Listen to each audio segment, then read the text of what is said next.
آداب، میں ہوں منصر صدیقی. اس ہفتہ وار میں میرے ساتھ ایز یوزول عامر ضیاء صاحب ہیں.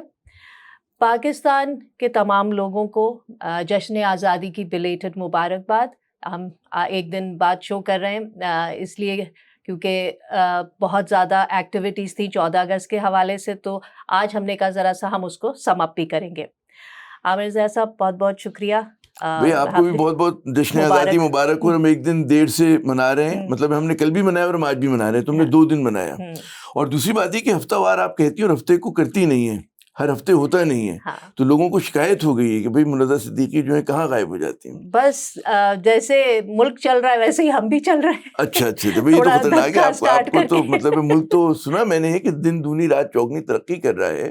حکومت اتنے بڑے بڑے اشتہار ماشاء اللہ چلا رہی ہے ٹی وی کے اوپر. آپ مین اسٹریم ٹیلی ویژن دیکھیں تو ایسا ہی لگتا ہے نا کہ بہت ترقی کا سفر ہمارا طے ہو رہا ہے. تو کیسا رہا بھئی آپ کا جشن آزادی، کیا کیا آپ نے؟ 78 سال ہو گئے ماشاء اللہ پاکستان کو آزاد ہوئے ہوئے. اور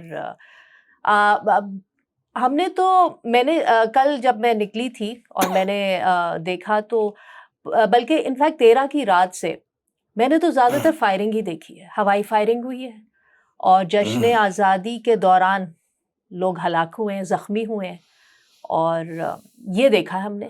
تو مجھے یہ نہیں سمجھ میں آئی کہ ہم جب پاکستان کی آزادی کا جشن مناتے ہیں تو ہم کیا سوچ کے وہ مناتے ہیں؟ کیا ہم بالکل یہ سوچ کے آزادی کا جشن مناتے کہ ہم ہر قانون سے آزاد ہو گئے ہیں، ہم جو مرضی کریں، مطلب بندوق کی گولی اوپر جائے گی تو کامن سینس سے نیچے بھی آئے گی، کسی کو لگے گی بھی، اس کا بالکل احساس نہیں ہوتا. تو وہ ذرا دیکھ کے آبویسلی ایک تکلیف ہوتی ہے، دکھ ہوتا ہے. اور نہیں آپ دیکھیں بالکل آپ نے صحیح نشاندہی کی کہ 3 جو ہیں لوگ جاں بحق ہوئے، 100 سے زیادہ جو ہیں زخمی ہوئے ہیں. اور اس پر ہم کراچی کی بات کریں، ملک کے دیگر علاقوں میں بھی ظاہر ہے کہ ہمارے یہاں یہ کہتے ہیں نا مرض بد ہے کہ ہوائی فائرنگ کرنی ہے، وہ کبھی ترچھے ہو کے کرنی. کراچی میں نقصان یہ ہوتا ہے کہ یہاں پہ بلڈنگز ہیں اور بچے جو دیکھ رہے ہوتے ہیں، نوجوان جو دیکھ رہے ہوتے ہیں، گھر کی خواتین دیکھ رہی ہوتی ہیں، تو وہ زد میں آ سکتے ہیں. پھر جہاں پہ بہت اچھی ظاہر ہے کہ جشن آزادی بڑی اچھی بات ہے کہ ہم ہر گھر پہ جھنڈا لگا رہے ہیں، لیکن اب جو سوال ہے کہ جی 14 اگست گزر گئی تو ان جھنڈوں کی تکریم بہت لازم ہے. تو انہیں کہتے ہیں حفاظت کے ساتھ اتار کے طے کرنا، یہ نہ ہو کہ آپ دھوپ میں ان کو پرانا ہونے کے لیے چھوڑ دیں اور وہ پھر بالکل گرگی زدہ ہو جائیں. تو ایک اپنے کہتے ہیں پرچم کا، قومی پرچم کا احترام ہوتا ہے. پھر دوسری بات جب فائرنگ کا مرض ہے وہاں پر آپ یہ دیکھیں کہ جس طرح لڑکے بالے نکلتے ہیں، ہمارے لڑکے بالے ہی کہتے ہیں کراچی کی زبان میں، تو وہ مطلب ہے کہ ٹریفک جیم کراچی میں قائد اعظم کے پورا جو آس پاس کا علاقہ تھا بہت زیادہ تھا، بلکہ آس پاس کے بہت سارے علاقوں میں تھا. اور اس کی بہت بڑی وجہ وہی جو ہماری کہتے ہیں قوم کے اندر آ گیا نا کہ بد نظمی اور بے صبرا پن، اور یہ تصور کرنا کہ جی کیونکہ جیسا آپ نے فرمایا کہ جشن آزادی ہے تو ہم قانون توڑنے کے لیے آزاد ہیں، اور ٹریفک کا قانون بھی توڑیں گے تو ہم الٹا آئیں گے اس کے اوپر. خدا آپ کا بھلا کہ جو ہے سڑک کے اوپر ہم سگنل کو توڑیں گے، ہم دوسرے کے راستے کو روکیں گے. یہ سب کچھ ہو رہا تھا. اچھا اس میں پولیس بھی نہیں تھی کہ آپ ڈبل سواری ہے، 3 بیٹھے ہوئے ہیں لڑکے، وہ کہتے تیزی سے بائکیں چلا رہے ہیں، گاڑیاں الٹی سے، اور اس میں کوئی پولیس والی. اس دن پولیس نے بھی کہا یہ آزاد ہے، جو مرضی آئے کرے. تو جتنی پولیس ہمیں دکھی یا مجھے جتنی دکھی شارع قائدین پہ، وہ ساری لگی ہوئی تھی کہ جو وی آئی پی کی موومنٹ ہوگی مزار قائد پہ حاضری کے لیے، اس کے لیے. اور مجھے بڑا افسوس بھی ہوا کہ میں نکلی. لوگ سوچ رہے ہوں گے کہ میں صرف جو ہے منفی چیزیں کیوں دیکھ رہی ہوں، لیکن میں منفی نہیں دیکھ رہی. میں ایک عام انسان کے، عام پاکستانی کی نظر سے اگر دیکھوں، میں نے دیکھا کہ جو ہمارے صفائی کرنے والا عملہ ہے وہ صفائی کر رہا ہے، ماسیاں جو ہیں وہ جا رہی تھی کام کے اوپر، اور جو کے ڈرائیورز ہیں، سیکیورٹی گارڈز ہیں، جو بیچارے سپاہی سفید وردی والے، ٹریفک پولیس والے، وہ لگے ہوئے ہیں ڈیوٹی پہ وی آئی پیز کی. اور تو مجھے یہ لگا کہ جو ہمارا سب سے جو کمزور طبقہ ہے، مزدور طبقہ ہے، ان کی کیا آزادی، وہ کیا منائیں گے آزادی، اور ان کو کیا احساس ہوگا آزادی کا کہ جو دہاڑی دار ہے اس کی اس دن دہاڑی نہیں ہوگی تو وہ کھائے گا کہاں سے، اور جب بھوکے پیٹ ہوگا تو کیا آزادی، کیا جشن. تو اس دن کم سے کم لوگوں کو بھی سوچنا چاہیے کہ ایک دن کی چھٹی دے دیں اور اس کی کہیں کہ بھائی ٹھیک ہے اس کے پیسے بھی لے لو، چھٹی بھی لو اور پیسے بھی. لیکن نہیں، ہمارے یہاں تو لوگ کہتے ہیں جی ہمارا کام پورا ہونا چاہیے، ہماری سیکیورٹی بھی ہونی چاہیے، گارڈ بھی موجود ہو، اور گھر میں ڈومیسٹک سٹاف بھی ہو، کیونکہ ہم ہلے جلیں گے نہیں. بڑے آپ نے اہم بات کی. مجھے لگتا ہے نا کہ جو ہمارے قومی مزاج بن گیا ہے کہ جی ہم شور شرابہ کریں, ہم جناب بد نظمی کا مظاہرہ کریں, ہم جو ہے پھکڑ پن کریں.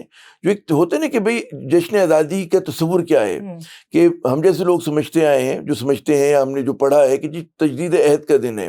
جو ہمارے مطلب فاؤنڈنگ فادرز تھے, جو قائدین تھے ہمارے, اور بشمول قائد اعظم محمد علی جناح, کہ جن کا بہت بڑی مطلب قد و کاٹ تھا ہماری سیاست کے اندر, ان کے کارناموں کو یاد کرنے کا دن ہے, اس کے اوپر غور و فکر کرنے کا دن ہے کہ ہم کہاں سے چلے تھے, اس سفر کا آغاز کیا تھا, کن امیدوں کے ساتھ تھا, کن خوابوں کے ساتھ تھا, ہم کہاں پر آ گئے, اور ہم جو ہے جو پھر میں کہوں گا تجدید عہد کے پاکستان کو کہاں لے کے جانا ہے. تو یہ ایک ریفلیکشن کا دن ہونا چاہیے کہ جہاں بیٹھ کر آپ یہ سوچیں کہ جی ہمیں پاکستان کو جو ہے ہم نے کن مسائل کے شکار ہیں, ان مسائل سے کیسے نکالنا ہے, پاکستان کو عظیم تر کیسے بنایا جائے گا. تو یہ ہمارے سامنے کوسچن مارکس ہونے چاہیے. ان پہ ہم لوگ جو ہے میرے خیال میں جو ایک پھکڑ پن, بازاری پن غالب آ گیا ہے, جو میں کہوں گا, ہو سکتا ہے لوگوں کو برا لگے لیکن واقعی ایسا ہے. تو اس میں پھر اگر آپ لسانیت سے بات کریں, وہ نہیں, آپ نے کہا جی باجا میں نے بجانا ہے تو لوگ سنیں گے. اچھا لیکن یہ جو ہے نا مزاج اوپر سے نیچے سب کا ہے. آپ یہ دیکھیں, میں نے اس دفعہ بھی کراچی میں اور باقی جو شہروں سے میرے پاس جو آ رہے تھے, خاص طور پہ پنجاب کے شہروں سے بھی, وہیں سے آ رہے تھے, کے پی اور بلوچستان کی میں بات نہیں کروں گی, وہاں پہ ظاہر ایک دوسرے معاملات بھی ہیں, لیکن وہاں پہ میں نے دیکھا کہ جن لوگوں نے ایکچولی جو 47 بنا کے ملک آزاد کر کے دیا ہم لوگوں کو, اس کے لیے قربانیاں دی, ان کا کہیں ذکر, ان کی تصویریں نہیں ہیں. فاطمہ جناح ہو گئے, قائد اعظم کی کہیں چھوٹی سی ایک بڑے پوسٹر پہ اتنی سی کہیں چھوٹی تصویر ہے, اور بڑی بڑی تصویریں کس کی ہیں؟ سیاسی قائدین کی, جن کا کوئی 47 سے لینا دینا نہیں ہے. سیاسی قائدین تو نہیں, سیاست دانوں کی ہیں, سیاست دانوں کی ہیں کہ جو اس وقت برسر اقتدار ہیں, سیاسی اور عسکری جو ہے نا لیڈرز, ان کی تصویریں تھیں. اور اب مجھے یہ سمجھ میں نہیں آئی کہ ان کا کیا لینا دینا. ہمیں تو جیسے آپ تجدید عہد کی بات کریں, تو ہمیں تو ینگ جنریشن کو, لوگوں کو یہ بتانے کی ضرورت ہے, یہ دوبارہ سے یاد کرانے کی ضرورت ہے کہ ان لوگوں, جو ہمارے ایکچوئل قائد اعظم علامہ اقبال, ان لوگوں نے کیا کہا. ہاں, سر سید احمد خان, بہت سے لوگ تھے. اور انفیکٹ جو شروع کے 10-20 سال جو پاکستان کو جنہوں نے لے کے چلے مشکل وقت میں, جب پاکستان آزاد ہوا, ان کی قربانیاں, ہمارے جو مائنورٹیز ہے, جو جن کا بہت بڑا کردار ہے پاکستان کے اندر, ان کی قربانیاں, ان کے کام وہ بتائیں, نہ کہ یہاں پہ تصویر کبھی کسی بھٹو کی لگی, کہ مریم نواز کی تصویر لگی ہوئی ہے, بڑی بڑی گورنر کی لگی ہوئی ہے. تو مطلب جب آپ کے سیاستدان ایسے ہیں تو لوگ بھی کس کو کریں گے, کیا تجدید عہد نہیں. وہ آپ یاد کریں جب پی ٹی وی کا زمانہ ہوا کرتا تھا, صرف اکیلا اکلوتا پی ٹی وی ہوتا تھا, اس میں زیادہ بامانے جو ہے پروگرامنگ ہوتی تھی, زیادہ اچھے قومی نغمے ہوتے تھے, زیادہ اچھا ایک میں سمجھتا ہوں کہ ڈسکشن ہوتا تھا. یہ نہیں کہ اب کیونکہ ہماری عمر بڑھ گئی ہے تو ہمیں نوسٹیلجیا زیادہ اچھا لگتا ہے, لیکن واقعتاً ایسا ہوتا تھا. اور مطلب ہے کہ حیرت ہے کہ پھر آج ہم نے جو کوالٹی آف ڈسکورس ہے اس کو جو ہے ہم نے پست کیا ہے. تو یہ خیر دکھ کی بات ہے, لیکن چلیں وہ منفیت اپنی جگہ. آج تو 15 اگست سے تو ہم ریویو کر رہے ہیں نا. تو بڑا سوال یہ کہ جی 78 برس میں ہم نے کیا کھویا, کیا پایا, کہاں سے چلے تھے, تو سفر کیسا رہا ہمارا. اس کے اوپر میرے خیال میں ہمیں جو ہے ہم سب کو بحیثیت قوم, بحیثیت فرد جو ہے کہتے ہیں نا غور و فکر کی ضرورت ہے کہ ہم کہاں سے چلے تھے اور کہاں آ گئے. تو یہ میرے خیال میں ایک چیلنج ہونا چاہیے. اور اس میں مجھے نہیں پتا آپ کی کیا رائے ہے, بلکہ بتائیے آپ کہ آپ کے خیال میں جو 78-47 سے ہم نے سفر شروع کیا تھا, اب ہم کہاں لے کر آ گئے. دیکھیں میں ذاتی طور پر یہ سمجھتی ہوں کہ ظاہر ایک مکس بیگ تو ہے, اس میں سفر میں اچھی چیزیں بھی ہوئی ہیں اور ایسی چیزیں بھی ہوئی ہیں جس نے ہمیں تھوڑا پیچھے دھکیلا ہے. لیکن اگر میں دیکھیں عمومی طور پہ دیکھیں, فار ایگزامپل قانون سازی, ٹھیک ہے نا, قانون سازی میں دیکھتے ہیں کہ بہت سے قوانین ہیں, فوجداری قوانین ہو گئے, پولیس کے لاز ہو گئے, وہ تھوڑے بہتر ہوتے ہیں, پھر واپس وہ انگریزوں کے زمانے کے لے آتی ہیں سیاسی جماعتیں, کیونکہ وہ ان کو سوٹ کرتے ہیں. ورلڈ پریشر, عالمی دباؤ کی وجہ سے کچھ پروگریسو قانون سازی بھی ہوتی ہے, جیسے چائلڈ میرج کے اوپر ہے, خواتین سے متعلق ہے, مائنورٹیز سے متعلق ہے, لیکن وہ قانون سازی کی حد تک ہے. قانون بن گیا, عمل اس پہ نہیں ہوتا. اس کی وجہ سے اب بہت سے لوگ یہ کہتے ہیں کہ جی جب سے یہ میڈیا اور سوشل میڈیا آیا ہے تو چیزوں کو زیادہ اٹھایا جا رہا ہے. میں یہ سمجھتی ہوں کہ جیسے وائلنس ہے against minorities, against women, children, against the vulnerable, وہ میڈیا, سوشل میڈیا کی وجہ سے جو واقعات نہیں سامنے آ پاتے تھے وہ اب سامنے آنے لگے. تو ان کو اگر ہم دیکھیں تو ہمیں احساس ہوتا ہے کہ قانون ہے, قانون پر عملداری نہیں ہے. سیاست کی آپ حالت دیکھیے, اس وقت جو پارلیمنٹ کی سچویشن ہے, کیا کبھی پاکستان کی تاریخ میں اتنی بری تھی. مطلب اپس اینڈ ڈاؤنز آئے ہیں, لیکن ایسی ربر سٹیمپ پارلیمنٹ تو میں نے تو نہیں دیکھی کبھی. مطلب اس میں پھر بھی کہیں نہ کہیں کچھ ہلکے ہوتے تھے. جو مجلس شورا تھی وہ بھی بہتر تھی. اس میں بھی ایسے لوگ تھے کہ جو ایک میننگ فل ڈیبیٹ کیا کرتے تھے. اب جو ہے واقعی ایسا نہیں ہو رہا. تو بالکل ربر سٹیمپ پارلیمنٹ ہے. تو اگر پارلیمنٹ کو آپ دیکھ لیں, جوڈیشری کے اوپر میں اس طرح سے ابھی کامنٹ نہیں کرنا چاہوں گی, کیونکہ اگین وہ مکس بیگ ہے. اس میں تھوڑی تھوڑی ایکٹیویزم ہم دیکھ رہے ہیں جو کہ پہلے نہیں ہوتی تھی. اس کے بعد آپ بیوروکریسی لے لیجئے, وہ ایک الگ اسٹیبلشمنٹ خود ہی بن گئے ہیں نا. وہ اپنے آپ کو خود ہی ملک کی خدمت کرنے کے بجائے ملک کے حکمران, وہ سمجھتے ہیں کہ ہم کنگ میکر ہیں اور پس پردہ رہ کے ہم جو مرضی آئے کریں نا. تو بیوروکریسی کی یہ حالت ہوئی ہے. اور عوام کی آپ ایجوکیشن سٹینڈرڈ دیکھ لیں, ہیلتھ سٹینڈرڈ دیکھ لیجئے, اربن سینٹرز کے ایشوز دیکھ لیجئے. تو مجھے تو نہیں لگتا کہ چیلنجز بے شمار ہے, لیکن میں پھر وہ لیکن بہت بڑا ہے کہ 47 میں جس مقام سے ہم نے سفر کا آغاز کیا تھا, ہمیں سمجھنا یہ چاہیے کہ لوگ ہمیشہ بھارت اور پاکستان کا موازنہ کرتے ہیں, لیکن یہ بھول جاتے ہیں کہ جو پاکستان جن علاقوں پہ مشتمل ہے وہ برٹش انڈیا کے پسماندہ ترین علاقے تھے. کیونکہ آپ یاد کریں کہ بھارت میں تو جو ہے ٹاٹا برلا انڈسٹریلسٹ تھے وہاں پر, ہمارے یہاں نہیں تھے. ہمارے یہاں لے دے کے لاہور تھا, ایک جو بڑا شہر تھا, ایک آرگنائز شہر جس کو آپ کہہ سکتے. کراچی جو تھا بہت چھوٹا سا شہر تھا, یہاں ایک آدھ فیکٹری ہوا کرتی تھی. اور اس کے علاوہ پھر جو تھا مشرقی پاکستان مائنس کیلکٹا, تو وہ رولر سلم تھا. ٹھیک ہے, بلوچستان جو تھا آپ کو پتہ ہے بہت پسماندہ تھا, اس کو ایک درجہ نہیں ملا ہوا تھا. کے پی جو تھا وہ بہت پسماندہ تھا. تو جو some of the most backward areas جو تھے وہ پاکستان بنے. اور لوگ جو تھے اس زمانے میں, کانگریس کے جو لوگ تھے اور جو کانگریس کے ہمدرد تھے, وہ سمجھتے تھے, یہ پیش گوئی کرتے تھے کہ جی پاکستان تو کولیپس کر جائے گا, اور پاکستانی جو ہے ہاتھ جوڑ کر کہیں گے جی بھارت ماتا میں ہمیں دوبارہ شامل کر لیں. لیکن پاکستان نے تمام تر نامساعد حالات کے باوجود بھی ریمینڈ افلوٹ. یہ خود ایک کارنامہ ہے کہ جو میں نے اپنے بزرگوں سے سنا, اور ایک دو سے نہیں کئیوں سے, کہ جی حالت یہ تھی, کراچی اس وقت دارالحکومت ہوا کرتا تھا, کہ یہاں پہ اسٹیشنری نہیں ہوتی تھی, تو کیکر بہت یہاں پہ درخت ہوا کرتا تھا کراچی میں, تو اس کے کانٹے توڑ کے اس کے بعض اوقات پن بن رہے ہوتے تھے. اور وہ جو لوگوں کا ایک جذبہ تھا, جو جوش تھا, کہ وہ ٹینٹوں میں رہتے تھے, جو ہجرت کر کے آئے تھے, مشکلات میں تھے. پھر جو لوگ یہاں پہ مقامی تھے پہلے سے, انہوں نے جس طرح دیدہ و دل فرش راہ کیا ان لوگوں کے لیے جو ہجرت کر کے آئے, چاہے وہ پنجاب میں ہوں, چاہے ان کا تعلق سندھ میں ہو, سندھ کے ہمارے بھائی, اور جو اسی طرح اور صوبوں کے اندر. تو ایک بڑی زبردست اسپرٹ تھی کہ جس کو ہمیں بار بار سیلیبریٹ کرنا چاہیے, یاد کرنا چاہیے کہ آپ اس طرح بھی کرتے ہیں تو رونگٹے کھڑے ہو جاتے ہیں. لیکن آپ یہ دیکھیں نا, میں وہی سوری میں آپ کی بات کاٹ رہی ہوں, یہ وہ وقت تھا کہ یہ وہ لوگ تھے جنہوں نے سنبھالا پاکستان کو. لیکن اس کے بعد کیا ہوا؟ اس کے بعد سے ہم کہاں پہنچے کہ آج ورلڈ بینک کہہ رہا ہے کہ پاورٹی لیول 45% سے اوپر چلا گیا پاکستان میں. تو یہ وہ وقت تو اچھا تھا, کیونکہ وہ لوگ تھے جنہوں نے غلامی کا دور دیکھا تھا, جو کلونیل دور تھا وہ دیکھا تھا, پاکستان آزاد ہوتے ہوئے دیکھا, اس کے لیے ان کا جذبہ تھا, اور وہی جذبہ وہ آگے لے کے ملک کو فلوٹ رکھنے میں, ملک کو آزاد رکھنے میں انہوں نے لگایا. اور ان لوگوں کے ساتھ ہم نے کیا کیا, ہم نے فاطمہ جناح کے ساتھ کیا کیا. وہ میں کہتا ہوں آج کے دکھوں پہ میں آتا ہوں, 78 سال قوموں کی زندگی میں کوئی بہت بڑا وقفہ نہیں ہوتا. اگر آپ تاریخ کے اس پہ ٹائم لائن پہ دیکھیں تو 78 سال یوں بلنک میں گزر جاتے ہیں.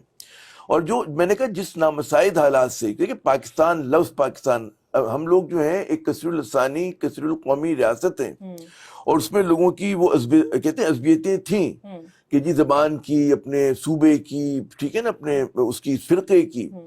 تو ہم کو 78 سال میں ہم قوم بننے کی طرف بڑھنا شروع کیا ہم نے کہ پاکستانی, ورنہ بھائی یہاں پہ سندھی ہیں, بلوچ ہیں, پٹھان ہیں, پنجابی, جو کہ بہت ہی مطلب قابل احترام ہماری وہ ہیں آئیڈینٹیز ہیں, مگر ان سب کو ان کا ملغوبہ جو ہے وہ پاکستان ہے, اور وہ پاکستانیت اور پاکستان کہتے ہیں نا پاکستانی قوم جو بھی ہمیں بننا ہے بھی ہم, لیکن ہم نے اس کی طرف چھوٹے چھوٹے بیبی سٹیپس اٹھا لیے ہیں. میں جو کہہ رہا ہوں کہ ذرا سی مثبت بات جو ہے کہ جی ہم نے ان نامساعد حالات سے وی ڈیفائڈ آل دا آڈس, اور ہم نے کہا جی ہم پاکستان ہیں. ہم نے مطلب بھارت کو تو دلی ملا تھا کہ جہاں پر مطلب سینکڑوں سال سے دارالحکومت تھا, دارالخلافہ تھا, ٹھیک ہے نا, مغلز کا تھا, دلی سلطنت کا تھا, انگریزوں کا تھا. کلکٹا پہ انگریزوں نے کئی سو برس جو انویسٹ کیا تھا, 1757 سے کر رہے تھے. ہم نے تو اپنے شہر بھی خود آباد کیا, ہم نے تو اپنا نیا دارالحکومت بھی خود بنایا جس کا نام اسلام آباد ہے. تو یہ ہمارا ایک وہ تھا.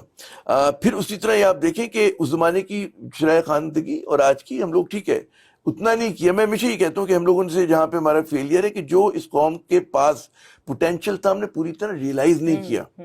وہ تنقید ہمارے آپ پر بھی بنتی ہے, آپ پہ بھی بہت زیادہ بنتی ہے, مجھ پہ بھی بنتی ہے, لیکن اصل تنقید حکمراں اشرافیہ پہ, جو میں تبرہ پڑھنا ہے حکمراں اشرافیہ پہ پڑھنا ہے, کہ جنہوں نے پاکستان کو کہتے ہیں سٹنٹڈ گروتھ کر دی ہماری. ہم 6 فٹ 6.5 فٹ کا ایک توانا ملک بن سکتے تھے, بہت بڑا, بہت مضبوط, وہ ان کی نالائقیوں کی وجہ سے, کیونکہ کہتے ہیں پیرے تسمہ پاں ہیں, ہمارے کندھے پہ بیٹھے ہیں. لیکن اس کے باوجود کہتے ہیں in spite of, despite this corrupt ruling elite, پاکستانیوں نے کارہائے نمایاں انجام دیے. ہم نے اسپورٹس میں اپنا نام بنایا, ہم نے نئے شہر آباد کیے, ہم جوہری طاقت بنے, ہم نے انڈسٹری زیرو سے شروع کر کے کہیں نہ کہیں لے کر آ گئے. ہم پہلے ہر چیز امپورٹ کیا کرتے تو خیر دوبارہ ہم نے شروع کر دی ہے ماشاءاللہ, لیکن وہ تو آج کا مسئلہ ہے نا. میں کہہ رہا ہوں ہم نے بہت ساری چیزیں کی, لیکن اعتراف نہیں کیا نا. اچھا, لیکن اب مسئلہ یہ کہ وہ جو اب آپ کیا, ہم آج کے دکھ پر آتے ہیں. میں فاسٹ فارورڈ کر رہا ہوں کیونکہ آپ نے مجھے ٹورپیڈو کر دیا میرا, آپ نے فلو جو ہے اچھا کیا, ٹھیک ہے نا. لوگ کہیں گے آپ کیا بات کریں, باہر تو بالکل غربت ہے.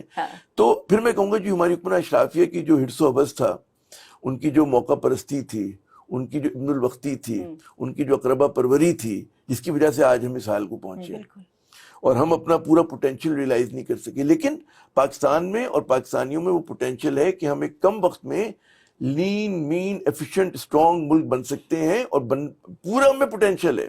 ہمارا جو مسئلہ ہے وہ ہمارا سیاسی اشرافیہ کا ہے کہ ہمارے اوپر وہ پیر تسمہ پا کی صورت میں وہ کچھ سیاسی خاندان, کچھ پیر میر وڈیرے جو ہیں وہ ہمارے کندھے پہ سوار ہیں. اور جب تک پاکستانی عوام ان سے آزاد نہیں ہوتے اور اصل جمہوریت یہاں پہ نہیں لے کر آتے, کہ جو جمہور کی جمہوریت ہوگی, اشرافیہ کی اور ایلیٹ کی نہیں ہوگی, اس وقت تک پاکستان پہ مضبوط نہیں بنے گا. اور وہ جو ہے وہ کون لے کر آئے گا؟ ہمارے کسان, مزدور, ریڑھی لگانے والے, پھیری لگانے والے, بوجھ ڈھونے والے, ان کی جمہوریت ہوگی. اور اسی لیے آپ دیکھیے کہ جو لوگ لا سکتے ہیں, جن میں کیپیسٹی ہے, جن کو اٹھنا پڑے گا ہماری سیاسی اشرافیہ کے خلاف, ان کو تو تاریخ سے, ان کو حقائق سے اتنا الگ رکھا گیا ہے. ہماری تاریخ اتنی مسخ کر کے ان کو بتائی گئی ہے اور ڈسٹورٹڈ بتائی گئی ہے کہ وہ ان کو تو یہی سمجھ نہیں ہے کہ کیا ہوا تھا کیا نہیں ہوا تھا. مثلاً جیسے ہماری ہسٹری ہے, جو اب جیسے میں نے کہا کہ قائد اعظم ہے, فاطمہ جناح ہے, سر سید احمد خان ہے, یہ آہستہ آہستہ پبلک ڈسکورس سے کم ہوتے جا رہے ہیں. حضرت موہانی کے بارے میں پڑھ رہی تھی. حضرت موہانی کو ہم نے بس یہاں تک محدود کر دیا کہ وہ شاعر تھے, کہ جنہوں نے رفتہ رفتہ وہ غزل لکھی تھی اور اسی کے لیے وہ مشہور ہے, اس کے علاوہ جیسے انہوں نے کچھ نہیں کیا. جبکہ he was such an amazing person. بر صغیر میں پہلی دفعہ اگر کسی نے نعرہ لگایا کہ انگریزوں کے لیے کہ بھائی تم اسی وقت یہاں سے جاؤ اور پورے بر صغیر سے جاؤ, یعنی کہ ہمیں ٹوٹوں میں نہیں چاہیے آزادی, just get out and get out now, یہ والی بات اگر کسی نے کی وہ حضرت موہانی نے کی. انقلاب زندہ باد کا نعرہ سب سے پہلے انہوں نے لگایا, اور اسی لیے وہ ہماری جو سیاسی اشرافیہ کو پسند نہیں ہے. اور یہی جو انقلاب زندہ باد کو اب آگے لے کے بھگت سنگھ نے اس کو وہی نعرہ لگایا, لیکن وہ دیا کس نے؟ وہ تو حضرت موہانی نے دیا. سب کانٹیننٹ میں کمیونسٹ پارٹی آف انڈیا کے فاؤنڈنگ فادر میں تھے. یہ چیزیں ہم نہیں پڑھاتے کیونکہ انہوں نے ڈیسائیڈ کیا تھا 47 کے بعد کہ میں انڈیا میں رہوں گا. لیکن ان کا انڈیا میں رہنا کیوں تھا؟ کیونکہ وہ انڈیا کے جو مسلمان تھے وہ ان کے لیے کام کرتے رہے. ایسا نہیں ہے کہ وہ انہوں نے کانگریس جوائن کر لی یا وہ حکومت کے ساتھ ہو گئے, انہوں نے اینڈ تک ایسے نہیں کیا. تو ہمیں اس قسم کے لیڈرز تھے ہمارے, اس قسم کی شخصیات تھی جن کے بارے میں بتانا چاہیے. تو لوگ جب اپنی تاریخ سمجھیں گے تو انہیں پتہ چلے گا کہ ہم نے کیا کھویا ہے, اور پھر ہم اٹھیں گے اپنی سیاسی اشرافیہ کے خلاف. اچھا, میں ویسے آپ کا کل ایک ٹی وی پہ پروگرام دیکھ رہی تھی جو آپ نے جاوید جبار کے ساتھ کیا تھا, اور میرے خیال آپ واحد تھے جنہوں نے 2 قومی نظریے پہ کیا اور تو کسی چینل پہ نہیں کیا. تو کیا آپ سمجھتے ہیں کہ وہ ابھی تک ریلیونٹ ہے؟ دیکھیے, بات یہ ہے کہ ایک تو میں وہاں سے شروع کروں بات کی, جو کہ ہم مطالعہ پاکستان جو پڑھتے ہیں, ہمارے بہت سارے لوگ تنقید کرتے ہیں کہ جی یہ غالباً سبجیکٹ ہی نہیں ہونا چاہیے. ہمارے یہاں ایک دانشوروں کا ایک اقلیتی ایک طبقہ ہے جو کہتا ہے کہ نہیں ہونا چاہیے. بات یہ تھی کہ ساری قومیں جو ہیں اپنا تاریخ کا بیانیہ بناتی ہیں, اور ہو سکتا ہے کہ مجھے اس کی ٹیکسٹ بک سے جتنا بوجھل انداز میں ہے اس میں ہم بچوں کو اصل جو اس کی اسپرٹ ہے وہ نہ بتا پاتے ہوں. کہ میں نے جو قائد اعظم کے متعلق پڑھا 8ویں 9ویں 10ویں میں نے جو مطالعہ پاکستان میں پڑھا تو اس سے مجھے فائدہ نہیں ہوا, لیکن جو میں نے دیگر جو کہتے ہیں نا فورن رائٹرز کو جو پڑھا قائد اعظم کے بارے میں, ان کی کتابیں پڑھی تو مجھے زیادہ پتہ چلا کہ وہ کتنے بڑے قد کاٹ کے لیڈر تھے. اور مجھے کہنے میں کوئی تعامل نہیں ہے کہ وہ نہ صرف مسلمانوں کے بلکہ بر صغیر کے گاندھی جو تھا ان کے مقابلے میں بہت ہی ایک مطلب ہے اس طرح اس پائے کے لیڈر نہیں تھے جو ایکیومن قائد اعظم کا تھا. Quaid Azam was the first politician کہ انہوں نے گاندھی کو وارن کیا کہ جی آپ ریلیجیس سمبلزم جو ہے ہندوستان کی انڈیا کی سیاست میں مت لے کر آئیں کیونکہ وہ تقسیم کریں گے. گاندھی لے کر آئیں. قائد اعظم جو تھے وہ کانسٹیٹیوشنل ایکسپرٹ تھے اور مطلب اسی طرح کی ایکٹیویزم کرتے تھے پرامن طریقے سے. انہوں نے سیلف رول کی بات کی جو کہ وہاں کے پڑھے لکھے طبقے میں بڑی مقبول ہوئی. اور جو گاندھی تھا اس کے مقابلے میں وہ کنفیڈریشنسٹ تھا اور پھر پیچھے ہٹ جاتا تھا. اور اس کی جو ایک ایڈونچرزم کی جو پالیسیز تھیں اس سے نقصان زیادہ ہوا. اور اس کی وجہ سے قائد اعظم کو کانگریس میں مطلب ہے کیونکہ وہ بہت ہی لاجیکل بات کرتے تھے, اصول کی بات کرتے تھے, تو ان پہ دروازے بند کیے گئے. اور قائد اعظم کیونکہ انتہائی ایماندار, انتہائی مطلب ہے کہ ان کا جو پرسپیکٹو تھا چیزوں کا, تو وہ چھوڑ کے ناراض ہو کے چلے گئے تھے. کہ اور ان کو کہا جاتا تھا کہ بھی ambassador of Hindu Muslim unity Sarojini Naidu نے کہا تھا. ان کی وہ اینی بسنت, یہ لوگ بہت ان کو گوکھلے جو ہندو لیڈرز تھے, پارسی لیڈرز ہوا کرتے تھے, ان کی بہت قدر کرتے تھے. تو قائد اعظم کہتے ہیں وہ اپنی نوعیت کا ایک ہی رہنما تھا, اور بدقسمتی ان کی یہ ہے کہ وہ ہمارے رہنما تھے کہ ہم ان کو صحیح طرح سے ان کے نام کو, ان کے کام کو دنیا میں روشناس نہیں کرا سکے. سافٹ بین کر دی ان کی تقریریں, ان کی کتنی سپیچز اس وقت پاکستان پہ ان پہ سافٹ بین لگا ہوا ہے. سافٹ بین ہے. تو میں یہ کہہ رہا ہوں کہ ایک تو قائد اعظم کے ساتھ آپ نے جو کہا ہیروز کی بات کریں, سر سید احمد خان پہ ہم بات نہیں کرتے, وہ ویژنری تھے. اور جو دو قومی نظریے کی میں وہیں پہ ماروں, جو آپ کا سوال تھا کہ بر صغیر میں جس نے سب سے پہلے دو قومی نظریے کی بات کی, قائد اعظم نے نہیں کی تھی, علامہ اقبال نے نہیں کی تھی, وہ سر سید احمد خان نے کی تھی. اور وہ بھی اس وقت کی تھی کہ بنارس میں کہتے ہیں نا اردو کو جب انہوں نے ریپلیس کیا ہندی سے, تو انہوں نے کہا بھائی یہ دونوں قومیں ساتھ نہیں رہ سکتی. اور بڑا اس کو وضاحت کے ساتھ بہت سارے مورخوں نے لکھا ہے. ہیکٹر بلیتو نے اپنی کتاب میں لکھا ہے جنا دا لیڈر آف پاکستان, اس میں انہوں نے لکھا ہے, ہیکٹر جو پہلی ان کے اوپر بایوگرافی تھی اس میں انہوں نے لکھا ہے کہ جو کچھ سر سید نے سوچا تھا اس کا جو پورا وہ کہتے ہیں نا آؤٹ کم نکلا وہ جنا تھا. کہ he was the first one جنہوں نے ہمت کر کے پارٹیشن کی بات کی تھی. اور ظاہر ہے کہ اس وقت کوئی پاکستان موومنٹ نہیں تھی, لیکن اتنی تنگ نظری تھی کانگریس کے لیڈرز کی. ہندو مہا سبھا تو چھوڑیں, آر ایس ایس تو چھوڑیں, کانگریس جو تھی وہ ہندو مفادات کی نگہبانی کر رہی تھی. اور جو چھوٹے چھوٹے مسلمان کہتے تھے جی سیپریٹ الیکٹوریٹ چاہیے ہمیں کچھ اکنامک اینڈ پولیٹیکل رائٹس کی ہمیں شیورٹیز چاہیے. آپ دیکھیں نا 46 تک قائد اعظم تیار تھے جب کیبنٹ مشن پلان آیا مارچ 1946 میں. اس میں کیا ہوا تھا کہ اس میں انہوں نے کہا جی 3 سیٹ آف پروونسز ہوں گے اور وہ بہت ہی ان کو ڈیوالو طاقت کی جائے گی سینٹر کے پاس. کچھ چیزیں ہوں گی, ڈیفینس ہوگا, فورن پالیسی ہوگی, جو 2-4 چیزیں ہوتی ہیں. پہلے کانگریس نے بھی مانا, قائد اعظم نے بھی مانا. پھر جناب نہرو صاحب اٹھے, انہوں نے کہا جی جب ہم آزاد ہو جائیں گے تمہاری سوورن پارلیمنٹ جو ہے اس پہ کچھ اور فیصلہ کرے گی. تو قائد اعظم نے کہا کہ جناب یہ ہمیشہ مکاری کرتی ہیں, پھر they are انسنسیئر people.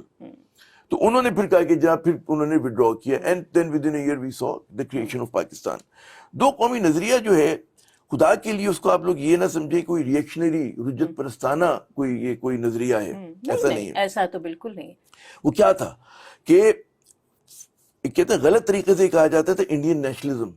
Indian nationalism was a product of British imperialism. Even the word India جو ہے مطلب نا ہندوستان تھا, بھارت تھا, تو انہوں نے دیا آپ کو نا یہ پہچان انہوں نے دی.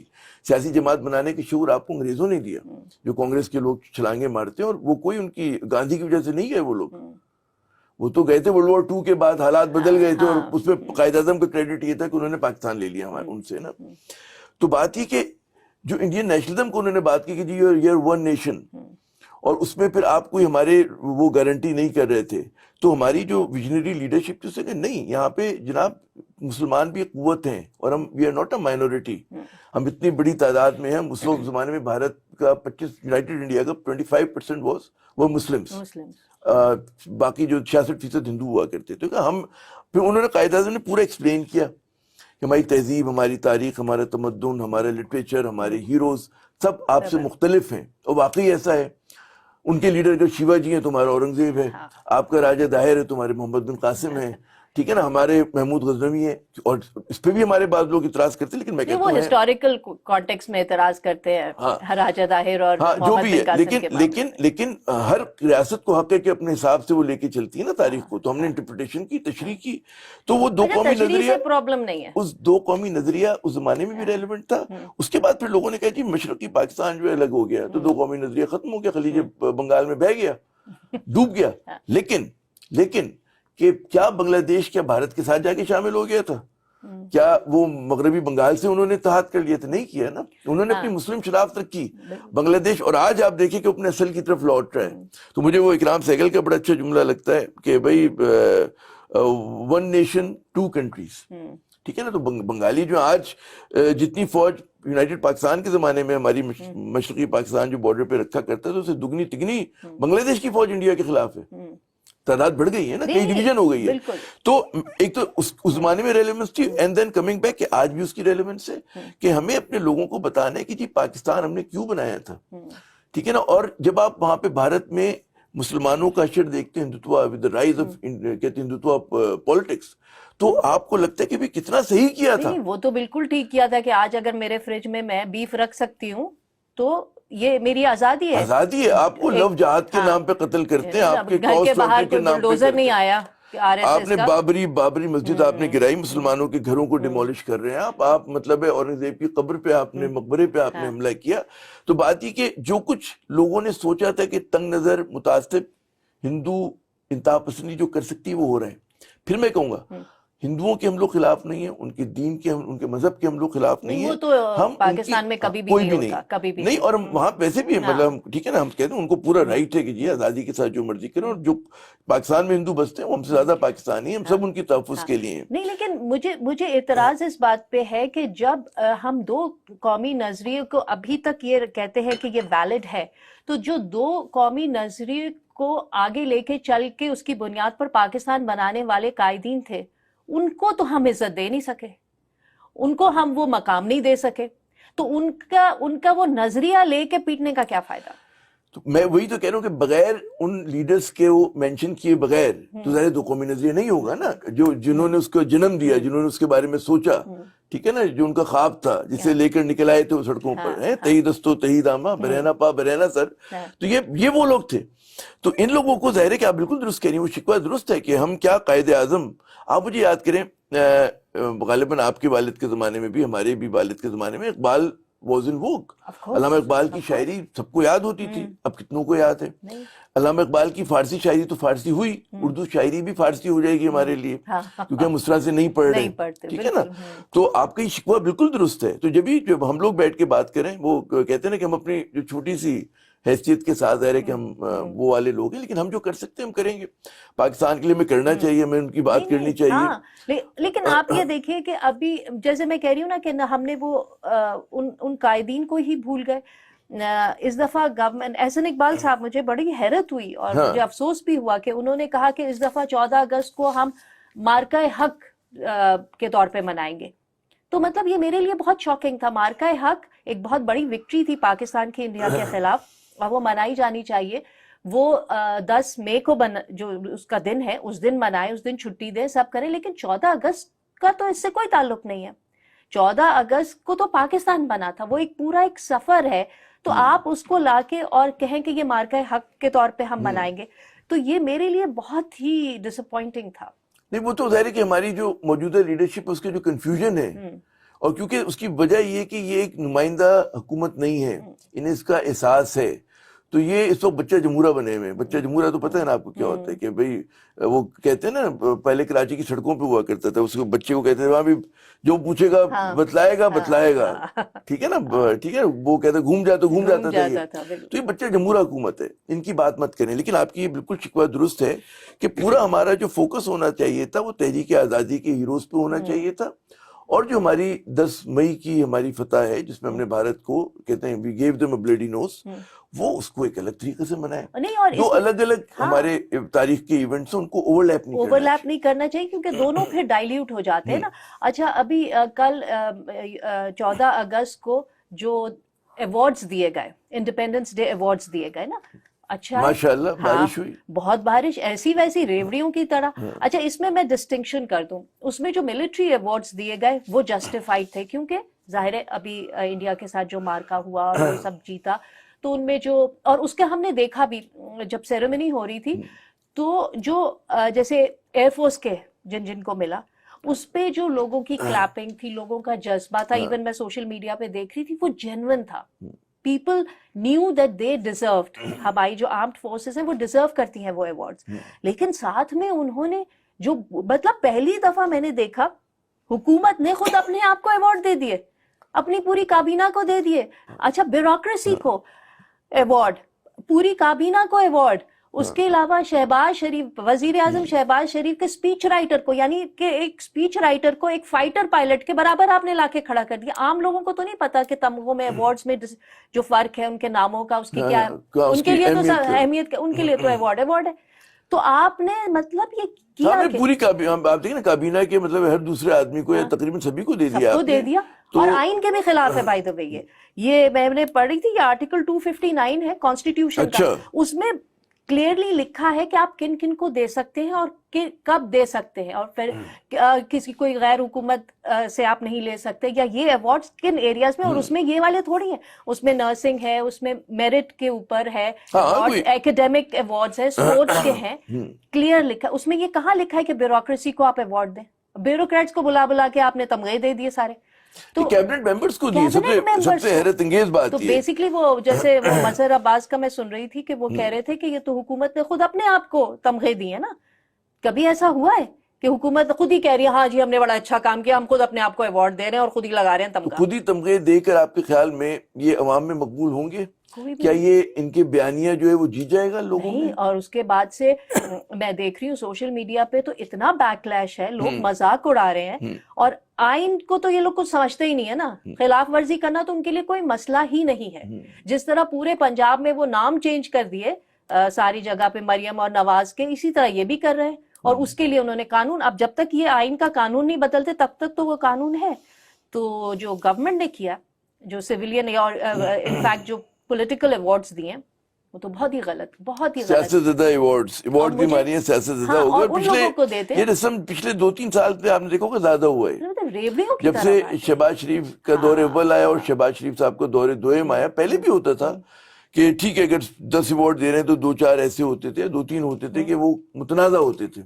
اب جو ہے سارے کے سارے متنازع ہیں تقریباً. اور اس میں آپ اس کی سمبولک اہمیت دیکھیے. ایوارڈ جو ہوتا ہے یا میڈل جو دیا ہوتا ہے وہ بیسکلی جو اسٹیٹ ہے, جو ریپبلک ہے, وہ عوام سے کمیونیکیٹ کرتی ہے کہ یہ میڈل کا مطلب ہے کہ ہم میرٹ کو اہمیت دیتے ہیں.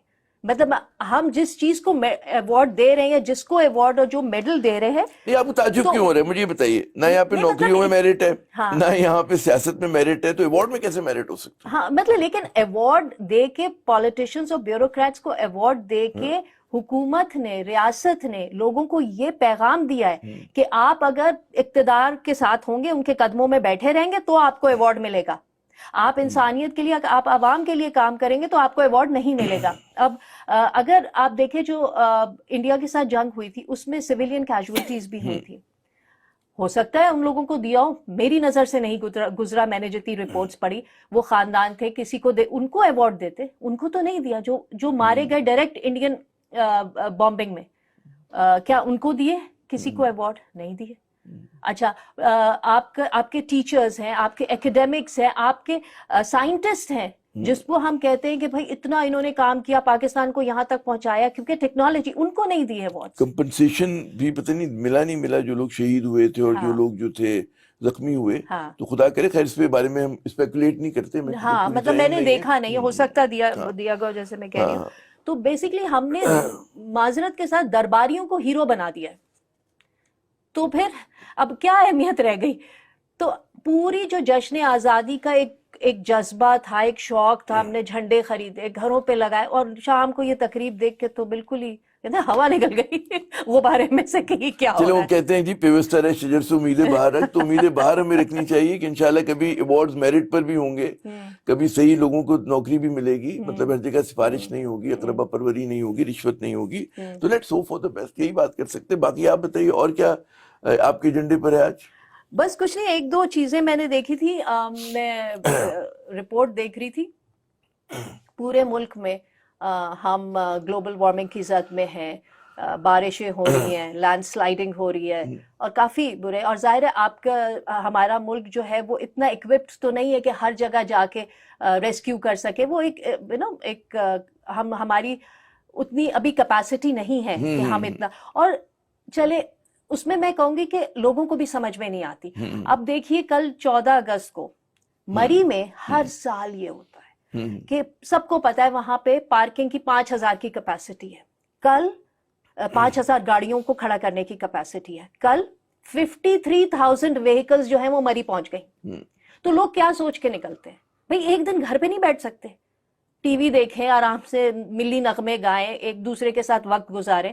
ساروں کو مری پہنچنا کیوں ضروری ہے مجھے؟ اور ہر دفعہ وہاں پہ مسئلہ کھڑا ہوتا ہے, لوگ گاڑیوں میں پھنس جاتے ہیں, پیٹرول ختم ہو جاتا ہے, پھر حکومت اور ریاست کو شریف خاندان کی نقل کرتے ہیں ہمارے پاکستانی بھائی جو ہے کہ ہم مری جائیں گے. ہاں مری جائیں گے نا, آپ کو ان کو بچپن سے شوق ہے, تو اسی وجہ سے لوگ چلے گئے مری, انہوں نے کہا مری جاتے ہیں. تو منزہ صاحبہ میرے خیال میں ہم ریپ اپ کریں, کیا کہتی ہیں؟ ہاں ریپ, اور مجھے پتا ہے بھی 2-4 آپ کے ذہن میں اور بھی پوائنٹس ہوں گے. میں ایک چیز اور کے اوپر کرنا چاہتی تھی جو میں نے آج ایک وہ پڑھی کہ ہم نے پاکستان میں جو لنڈے کے کپڑے نہیں ہوتے, جو یوزڈ کلوتھز ہوتے ہیں بنے بنائے سلے سلائے, ان کا یہ فائنینشیل ایئر 25 میں یعنی اس سال $511 ملین کی ریکارڈ امپورٹ ہوئی لنڈے کے کپڑوں میں.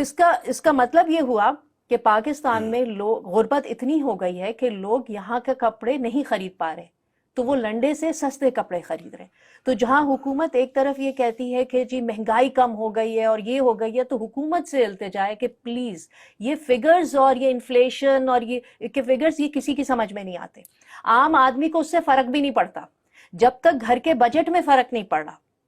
اور میری تو گورنمنٹ سے میں ہمیشہ ہر اپنے ویلاگ میں ہر اس میں تو نہیں, لیکن جو جہاں جہاں ریلیونٹ ہے میں حکومت سے یہ اپیل کرتی ہوں کہ جو انہوں نے منیمم تنخواہ رکھی ہے پاکستان میں 37 سے 40 کر دیا غالباً, اس میں ایک بجٹ بنا کے دے دیں تاکہ جو غریب آدمی اس کو پتا ہو کہ بھائی یہ 40,000 میں کیسے. جبکہ ہیومن رائٹس تنظیمیں ساری پاکستان میں یہ کہہ رہی ہیں کہ پاکستان میں کم از کم تنخواہ 75,000 ہونی چاہیے 8 گھنٹے کی ڈیوٹی کی.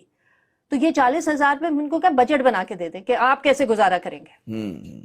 یہ بالکل آپ نے صحیح کہا. ایک تو مہنگائی کم نہیں ہوئی ہے, ہماری افراط زر جو ہے وہ ٹھیک ہے, مہنگائی بڑھنے کی رفتار کم ہوئی ہے. رفتار بھی کیا کم ہوئی ہے, پہلے آپ نے مطلب اتنا بڑھا دیا تھا 40% تک آپ افراط زر لے کے گئے, تو ظاہر ہے کہ اب آپ کیا انفلیشن جو ہے وہ مطلب 4% 5 پر ہوگا. لیکن لوگوں کی قوت خرید کم ہوئی ہے, پاورٹی ہماری یہاں غربت میں اضافہ ہوا ہے, 38% بچے پاکستان کے سٹنٹڈ گروتھ والے ہیں. ہمارے یہاں جو ہے اگر آپ انرولڈ جو آؤٹ آف اسکول بچے ہیں ان کی تعداد دیکھیں آپ, مطلب 26 ملین ہے. تو وہ تمام جو ہمارے سوشل انڈیکیٹرز ہیں وہ تمام کے تمام نیچے جا رہے ہیں, دے آر لوکنگ ساؤتھ.